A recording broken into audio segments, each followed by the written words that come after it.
Yeah, hi Pete, it's Tersse back on the old squat box once again.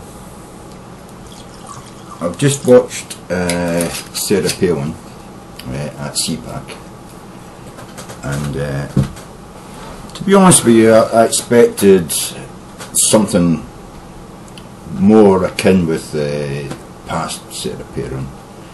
And to be honest, I don't think she was as crazy and mad as you know, her past. I think she's been learning something, and there was a mention in there of her having spent a lot of time in the flyover belt. You know what I mean, the centre of America, actually talking to people, and don't know if that means that maybe in the future she's maybe going to run again for some kind of office.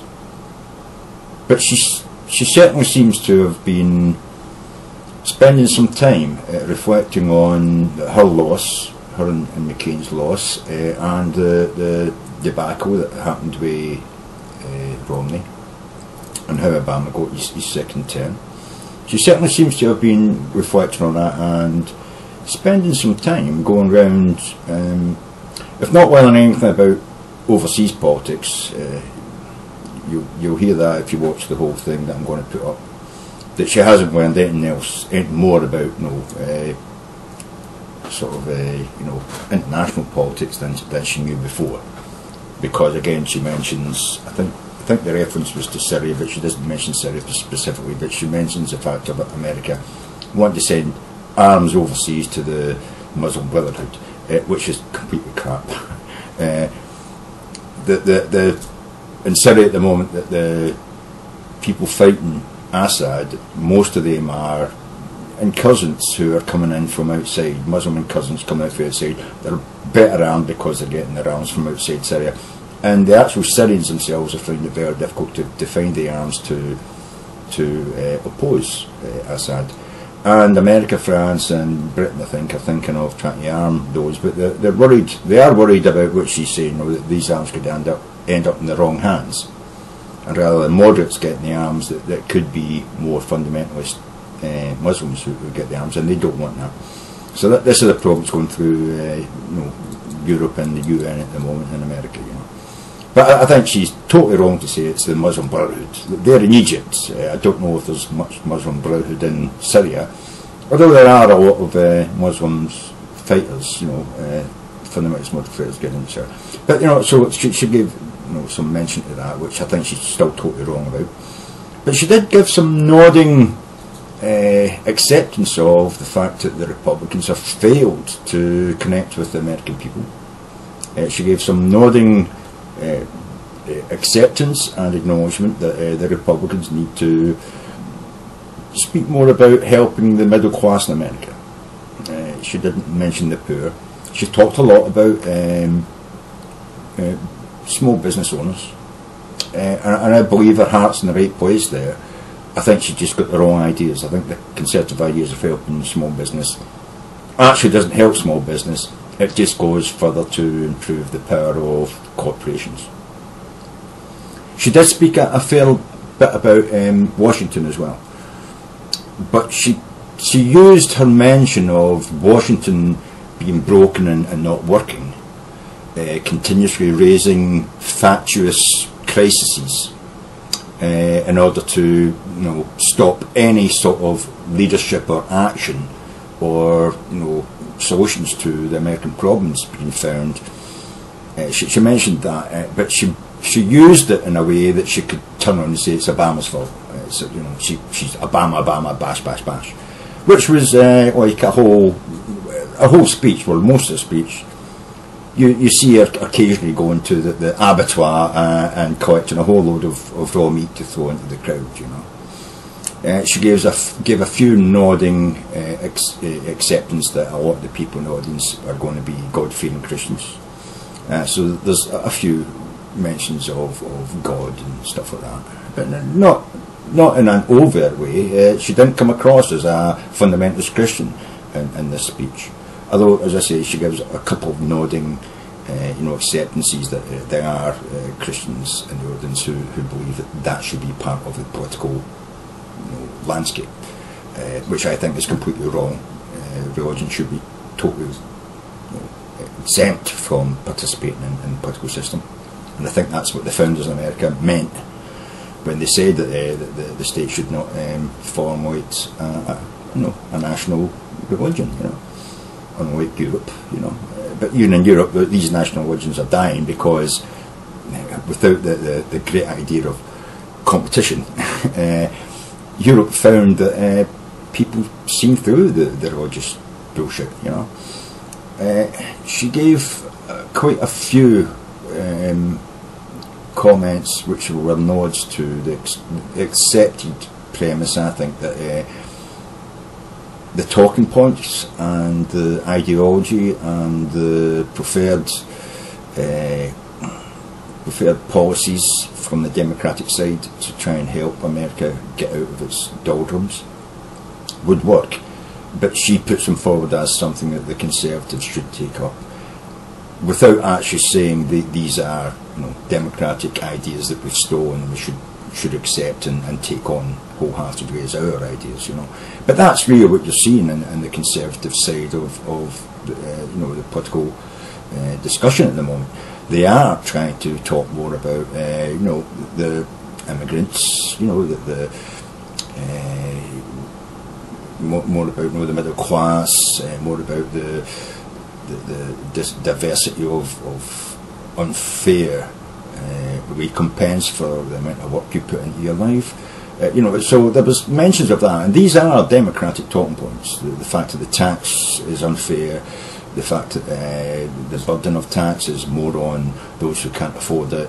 But she never actually went into, she didn't cross that line in the sand to say that Republicans need to actually tax the rich more. But there was a nodding mention there of the diversity of recompense for the amount of work you put in your life, you know what I mean? And several of the CPAC talkers have mentioned this as well, the fact that you could be working 60 hours a week and still not be able to put food on the table for your kids. So the idea that the recompense you get for the amount of work you put into your life is not fair is there within they understand. They just don't know how to phrase it in a way that means that they've got to take some money off of the rich people who pay for their elections, And she did mention a couple of other things which she mentioned Thatcher and stuff like that, who was a Prime Minister in Britain. If you're an American, you don't know who she's talking about, who was one of the strongest Conservative leaders we've had in the last 30 years. But she took all the wrong lessons from it, because Thatcherism didn't work, and actually it was rejected as soon as Thatcher was put out of office. It was totally rejected in Britain, and we're still trying to roll back some of the policies she put in place here in Britain. Unfortunately, Cameron got in a while ago, and he's sort of going back to Thatcherism, but he's not calling it Thatcherism. He's calling it the proper political policies and economic policies for the future of Britain. But it's basically Thatcher. He's going back to Thatcherism. It's milder Thatcherism than Thatcher had, but then he's not Thatcher, so he's not in her mind. But it is Thatcherism what Cameron's trying to bring down on the public in the UK. So she gave some nodding acceptance to, an acclamation to, Thatcher's conservative ideology that she brought from Reagan, and she gave a nodding, acceptance of some of the Reaganite ideas. She even mentioned Reagan, I think. Yeah, she mentioned Reagan about how he wouldn't do this or do that, and we shouldn't either, But she still goes off on the NRA thing, the guns, the glory, the gods, all that sort of thing. That's still mentioned in there as well. There's a few other things which I think you can see are definitely the Conservatives trying to accept and take to their own some of the ground that the Democrats are standing on at the moment. A lot of it was to do with the political scenes in Washington. Some of it was to do with the influence of political advisors and I think that also gave a nod to the spinning door of going from being a legislator to working in a banking or some other industry that depends on the legislation we've just been writing and passing. So I think she gives it a little nod to that idea of the spinning wheel between making policy and then working in an area, working in a business or a corporation that has been fighting that policy. So there's a few things there that some of it actually I think is quite dangerous. If she can actually fulfil the what she's trying to do, I think she can fulfil her aim of dragging the Conservatives slightly back to the centre ground, because that's what this speech was. There is some centre ground talks there, although she did throw, as I say, still a lot of red meat to the audience. She was edging them back to the centre ground, and if the Conservatives do follow her lead and go back more to the centre ground and not so fundamentally right wing, I think the Democrats could be in danger of losing more seats in the House and perhaps some in the Senate, not just in 14 but in 16. Hopefully, I'm thinking that she's just one speaker, although she was the longest speaker. She's just one speaker, and most of them, although they cheered her more for the red meat than they did for the nods to accepting and trying to take back some of the ground from the Democrats moving more to the centre. They didn't cheer so much for that. They really liked the Obama bashing. They liked the red meat of the guns and the big gulp, Coca-Cola, and the fact that they won keeping the big gulp and the freedom to become a beast. The Conservatives love that idea. I want to be a beast. If I want to be a beast, I can drink big gulps all day. She made a bit of a spectacle of that by drinking big gulp there on stage. You'll see that. But all in all, I don't think it was a spectacular conference sort of speech that she gave. But there are a few worrying examples there of how the Conservatives are now trying to find defeat and steal some of the ground out from under the Democrats. Obviously, they won't fulfil any of the promises they make that would claim ground from underneath the Democrats' feet. That would just be to win votes, and then they would go straight back to pure Conservative lines, and it would just be a case of steal some voters, get elected, and then totally ignore the new voters you've collected in order to get into power, and utilise that power for pure straight-lined fundamentalist right-wing principles.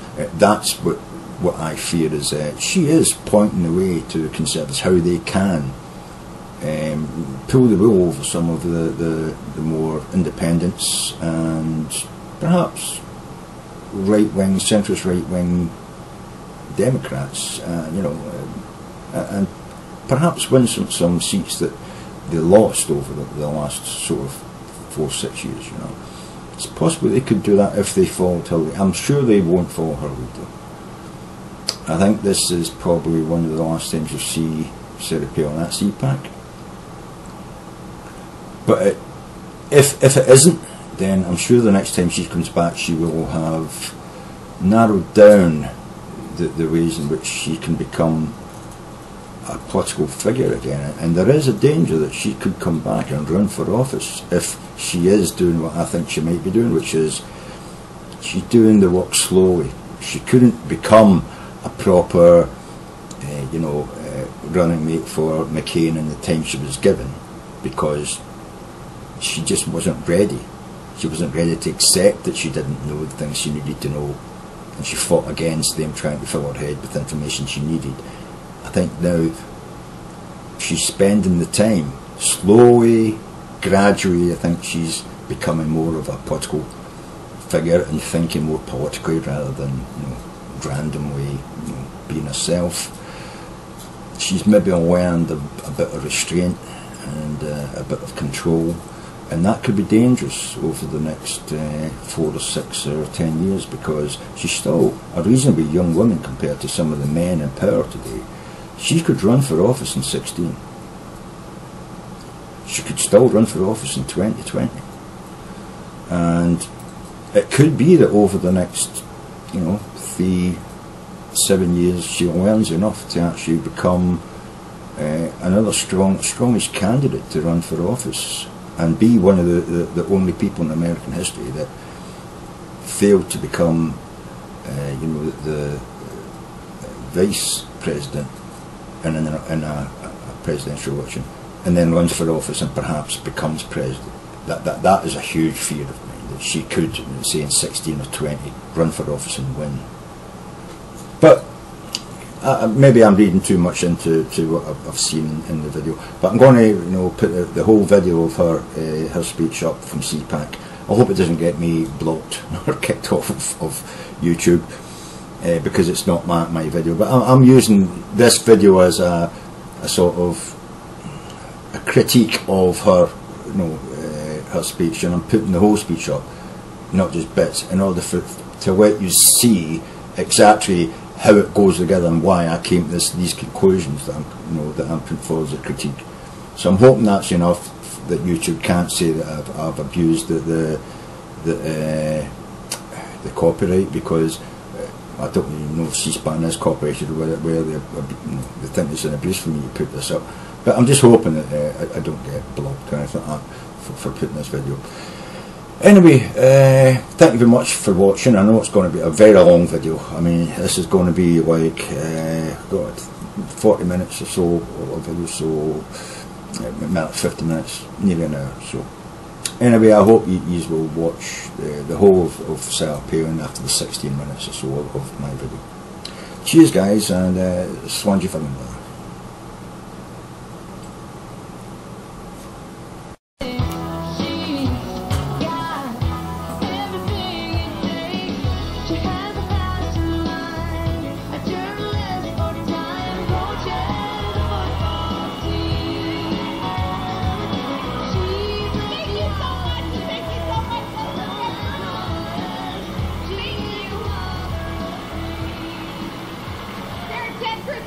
The senator is the keynote speaker, and he would lower himself to just do an introduction to it.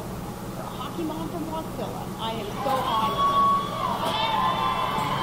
Thank you, Senator Cruz. Oh, America, send more like Ted Cruz, please. We need him. He's coming from Alaska's little sister state of Texas. Here, Ted Cruz, like a good Texan, he comes to town, he chews barbed wire, he spits out rust. That's what we need. And I was just thinking how much I like Texans. One reason, they don't mess around with our Second Amendment rights.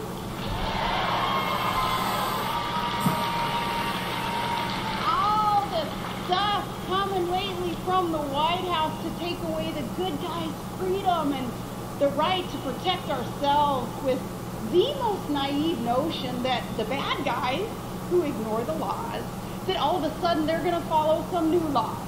Yeah, it's not about the bad guys. No, it's all about the lead. It's like solely that chunk of metal did the crime. That's like saying solely that fork made me fat. And background checks. Yeah, I guess to learn more about a person's thinking and associations and intentions. More background checks. Dandy idea, Mr. President. Should have started with yours.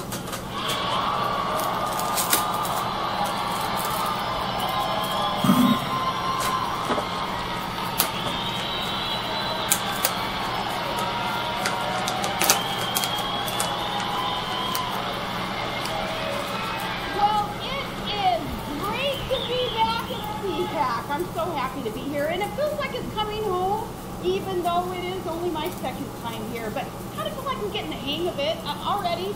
I can spot those liberal media folk here to write their annual conservatives in crisis story. How many of you guys are here? Raise your hands. Come on. Raise your hands. Be proud. You're loud. We're used to it. Certainly, you're not ashamed to raise it high. Really, don't worry, we would never dream of making you wait outside on the party bus. It is an honor to be here. We can come together, folks, for an adult conversation about the future of our country, and heaven knows we need this. So much of what passes for our national conversations these days is anything but. Remember No Drama Obama? If only. Now it's all drama Obama. We don't have leadership coming out of Washington.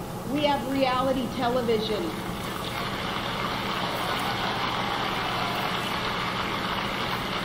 Except it's really bad reality TV, and the American people tuned out a long time ago.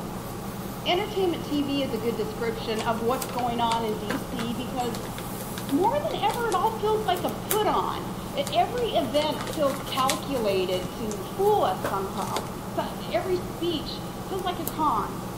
Washington politicians, too many of both parties, have a bad habit of focusing on the process of politics instead of the purpose of politics, which is to lead and to serve. Even our guys in the GOP too often have a habit of reading their stage directions, especially these days. They're being too scripted, too calculated. They talk about rebuilding the party. How about rebuilding the middle class?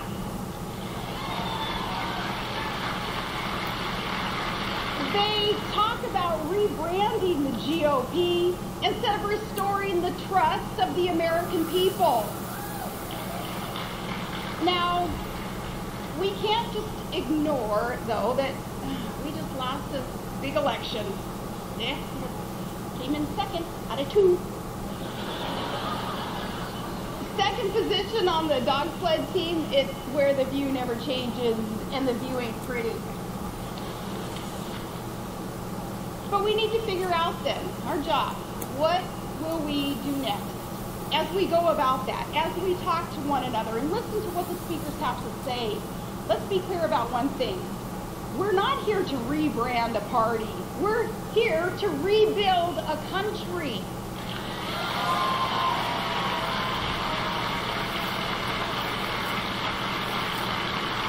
We're not here to dedicate ourselves to new talking points coming from D.C.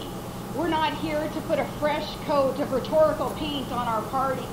We're not here to abandon our principles in a contest of government giveaways. That's a game we will never, ever win.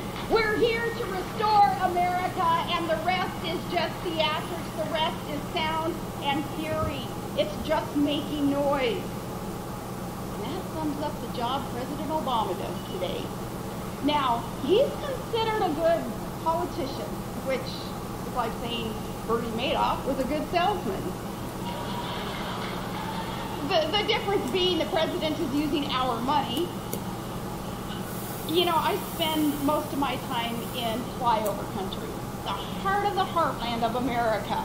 And I have news for the permanent political class in Washington. While they're busy worrying about their own political future, things are bad out here. Nearly 8% unemployment rate. It doesn't begin to capture how bad things are.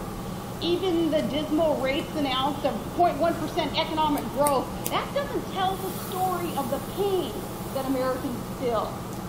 Our president fancies himself as the champion of the middle class. Yet, since he came on scene, even those lucky enough to have a job, they're working more for less. The median income of families has dropped over $5,000 since 2007, even as we work longer and longer hours. And job creators are being punished. Tell me, how does punishing the job creators create more jobs? It costs nearly $100 now to fuel up your truck.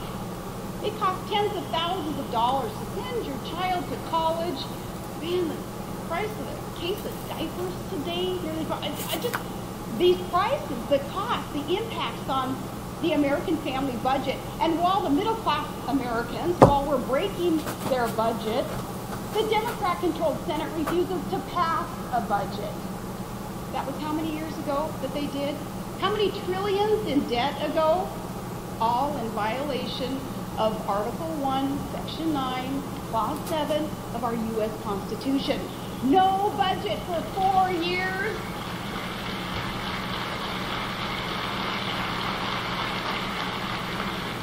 No budget for 4 years is not just bureaucratic bungling. Refusing to pass a budget is government refusing to declare what it intends to do with the people's money. Barack Obama promised the most transparent administration ever. Barack Obama, you lie.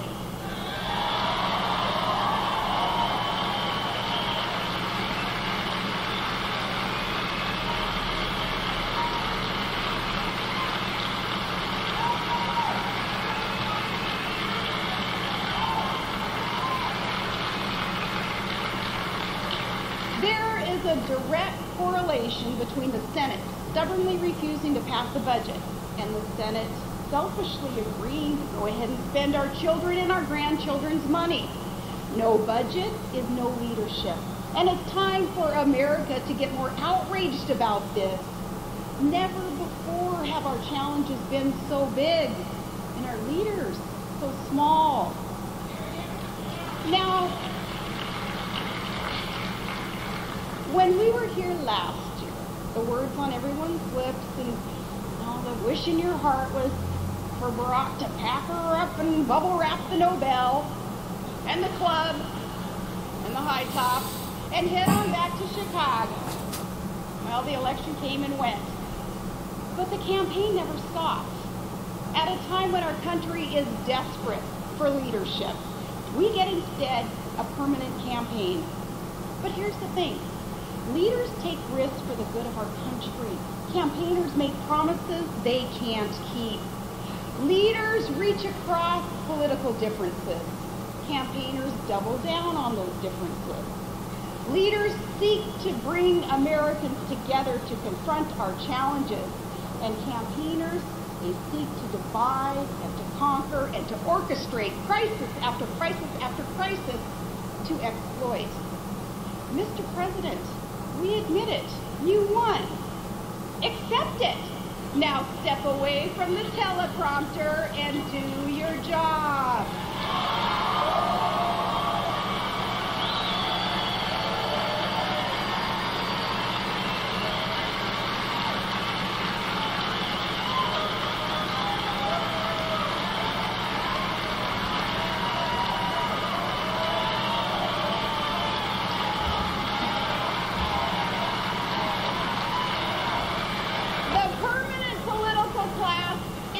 In permanent campaign mode. So where do we go from here? One of my idols, Lady Margaret Thatcher, she offered this advice after her party lost at the polls. She told fellow conservatives not to get lost in abstract debates and green eye shade accounting. Mrs. Thatcher advised conservatives to focus their concern first and foremost on the people. She said, look at every problem from the grassroots, not from the top looking down. She also cautioned conservatives not to go wobbly on their beliefs, to which I offer a hearty amen, sister. We could use a leader like Maggie Thatcher today. But just think about it. At a time when Washington is so powerful that 7 of the 10 highest income counties in the country ring the city, allow yourself to imagine leadership that deigns to understand us little people, us clinging to our God, our guns, our Constitution in the grassroots. Imagine leadership that actually takes seriously the idea of government of the people, by the people, for the people.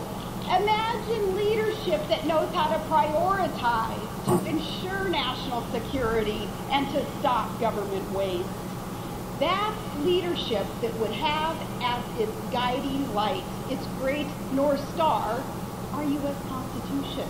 Friends, it is no accident that its opening words are, "We the people." And while we're dreaming, imagine leadership that respects the Second Amendment to the Constitution. The majority of Americans want this. Is it any wonder there was such a run on guns and ammo for Christmas presents a couple months ago, considering politicians' attack on the Second Amendment? Oh, you should have seen what Todd got me for Christmas. Well, it wasn't that exciting. It's a metal rack, a case for a hunting rifle to put on the back of a four-wheeler. And then, though, I had to get something for him to put in the gun case, right? So this go around, he's got the rifle, I got the rack.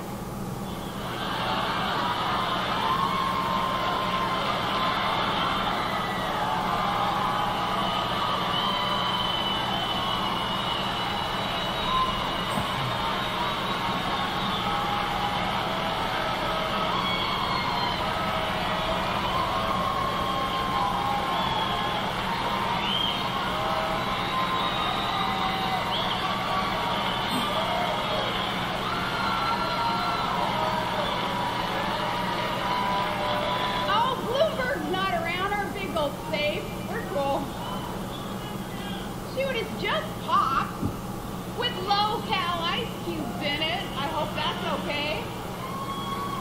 What did you think was in it? Yeah, you young college Republicans, especially you who went Greek. I am so proud of you guys, all of you. College Republicans there on campus, you are so bold, you know, and you're, well,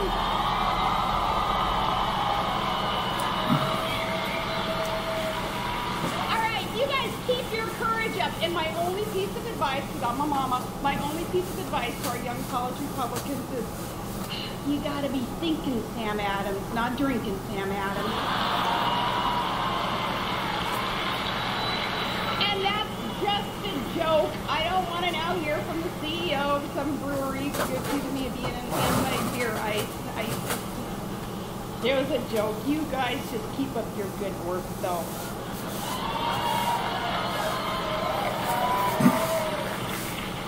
Seriously though, friends, when we do see harm, when we see life snuffed out through violent, evil acts, imagine leadership that doesn't seek to exploit such tragedy. Imagine leadership that seeks real solutions to the violence, not cheap political gains. That would be leadership worthy of its name. That would be leadership worthy of those words, we the people. Creating government of, by, for the people. It also means ending the poisonous practice of treating Americans of different social, ethnic, religious groups as different electorates to be pandered to with different promises.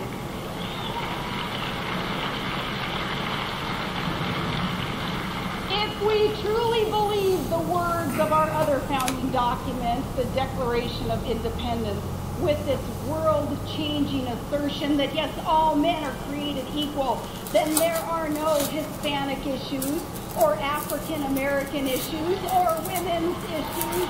There are only American issues.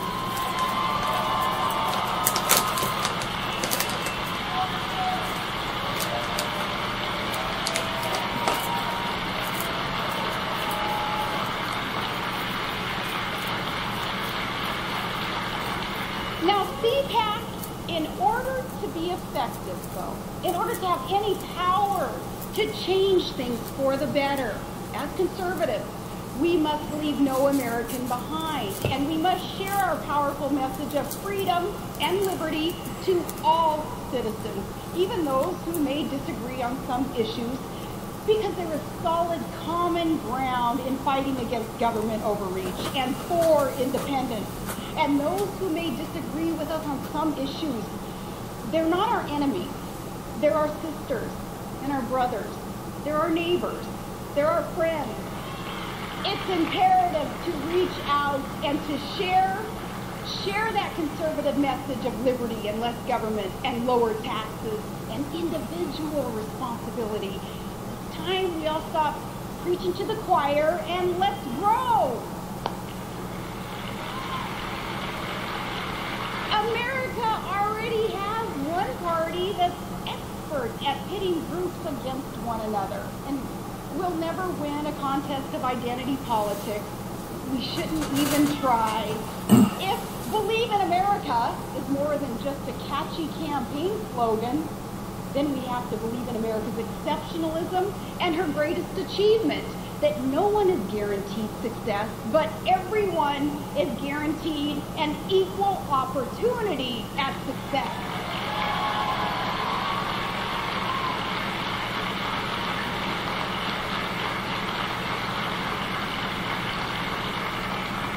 The greatest lie that the liberals tell is that more government is the way to realize this guarantee. There's a simple reason why Washington, D.C. is an island of prosperity in a nation mired in near recession. Whenever government expands, it's the well-connected who benefit. The more government intrudes into our lives and our businesses, the more it picks winners and losers. The more crony capitalists win, the more the rest of us lose. Whether it's green energy or free Obama phones or prophylactics. If you don't have a team of lobbyists in D.C. or a canceled campaign contribution check, well, you're not at the table. You're on the menu.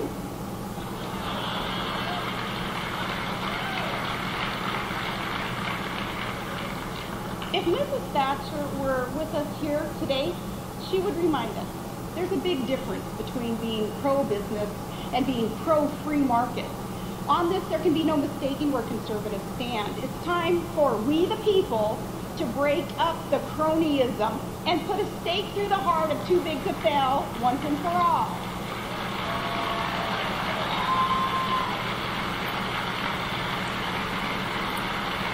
That includes in these resource-rich states like Alaska, my home state. Read your Constitution, Alaskans. Realize that the natural resources that God has created for man's use, they're not owned by the big multinational conglomerates and the monopolies. They're owned by the people. They don't own them, so don't let them own you. You have a right to those resources to be developed for our use. Now, ending the top-down approach of D.C. also means changing our top-down political process. The next election is 20 months away. Now is the time to furlough the consultants and tune out the pollsters, send the focus groups home, and toss the political script. Because if we truly know what we believe, we don't need professionals to tell us.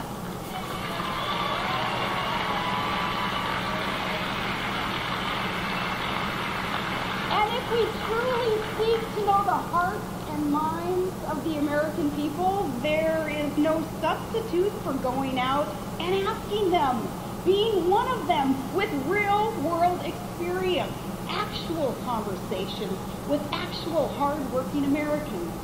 And that goes for finding candidates as well. Creating a government by, for the people. It means looking to our communities, our PTAs, our service clubs, small businesses, Tea Party rallies, and City Hall for people who are willing to lead. Do you know someone whose judgment you trust? Someone who doesn't just preach common sense but actually lives it? Well, encourage her or him to run for office. Are you mad as hell and think that you have a better way? Then run yourself. Don't let the big consultants, the big money men, and the big bad media scare you off. Don't let them invalidate you. Don't let them invalidate you when you no doubt have more real-world, practical experience with family, real work, that's real life, than those in that political bubble who try to tell you who's worthy and who just doesn't fit their bill. The last thing we need is Washington, D.C. vetting our candidates.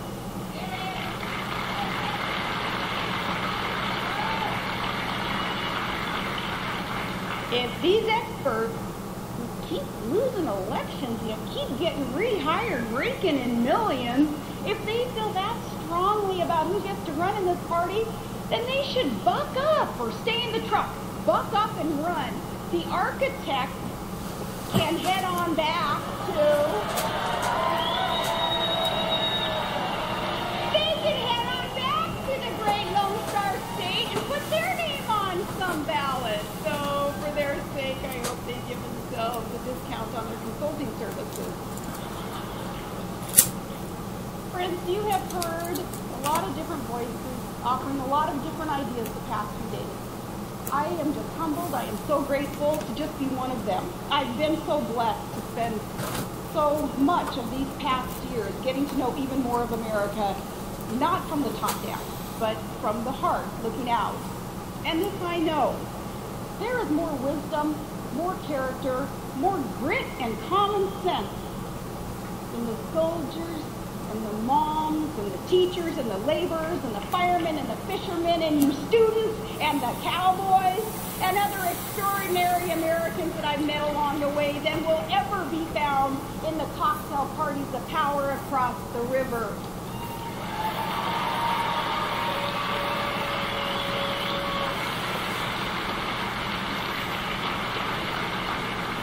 And if they, us, we the people, the little guys, we had one message to send to Washington, I'm sure it would be this: get over yourself.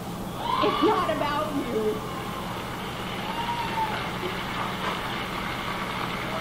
It's about families struggling to find $500,000 in college tuition. It's about Americans working longer for less. It's about small businesses, a backbone, not knowing from one day to the next what taxes, what regs, what new government mandates we're going to get hit with next. It's about citizens forced to give up more of their hard-earned money and more of their independence and power, all in exchange for broken promises from a rigged system. It's about grave concern regarding a president claiming power to direct drones to kill whomever and whenever without accountability, but no power to open up the White House for the school kids to get to go visit over spring break.